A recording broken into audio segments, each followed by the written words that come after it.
கதையை கேளுக்கிறான். ஆமா கதையை சொல்லு. கடையில விக்கிறான் ஷாம்பு. நீ எவனையாவது ஏய் வித்தார கள்ளி விறகொடிக்க போனாலும் கத்தாழ முள்ளு கொத்தோட வந்துச்சு. 3 3 6 நீ எங்க?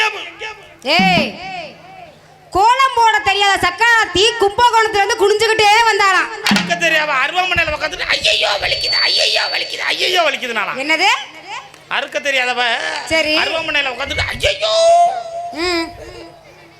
வேற நீ சொல்லு. நீ சொல்லு. என்னால எதுவும் பேச முடியும். என்னால எதுவும் பேச முடியும்? அண்ணன் பேர் ஆவணமா இவளுக்கு அடியில் முழுசா சொல்லு. என்னைய மாதிரி முழுசா சொல்லு. உன்னைய மாதிரி சொல்ல மாட்டேன். நான் எப்போதும் ஆப்பா தான் சொல்லுவேன். முழுசா சொல்லு. சொல்ல முடியாது. பம்மாத்துக்காரி பருப்பு வைக்க போனாலாம் இந்த ஊருக்கு அம்மாயில உட்காந்துக்கிட்டு ஏன் பருப்பு விக்கலையே ஏன் பருப்பு விக்கலையேனாலாம். ஏண்டா நீ என்ன அந்த பிள்ளைக்கு ஜால்ரா பாடவா? என்னமோ பருப்பு விற்கலன்னு இப்படி ஆட்டி ஆட்டி காட்டுற. உனக்காகவே ஒரு பாட்டு வச்சிருக்கிறான்டா. என்ன